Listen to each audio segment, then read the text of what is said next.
రెండో charter act వచ్చేసి 1813 the second charter act. ఇది చాలా ఇంపార్టెంట్, ఒక పాయింట్ ఉందిలో వినాలి.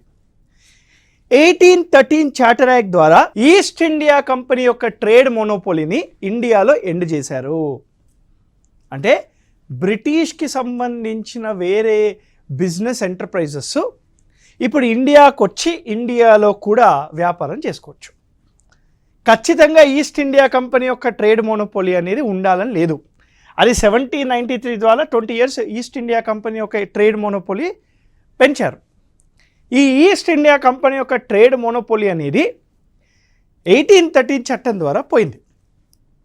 ఈ 1813 చట్టం ద్వారా భారతదేశంలో విద్యా వ్యవస్థని మెరుగుపరచడానికి ₹1,00,000 బడ్జెట్ కూడా అలకేట్ చేయడం జరిగింది. ఈ 1813 చార్టర్ యాక్ట్ ద్వారా ఈస్ట్ ఇండియా కంపెనీ యొక్క ట్రేడ్ మోనోపోలీ అనేది అంతమైపోయింది. ఎక్సెప్ట్ రెండు, ఒకటి ట్రేడ్ ఇన్ టీ అండ్ రెండోది ట్రేడ్ విత్ చైనా. ఇవి రెండు తప్ప. ఈ చార్టర్ యాక్ట్ కూడా 20 సంవత్సరాలు ఉందన్నమాట.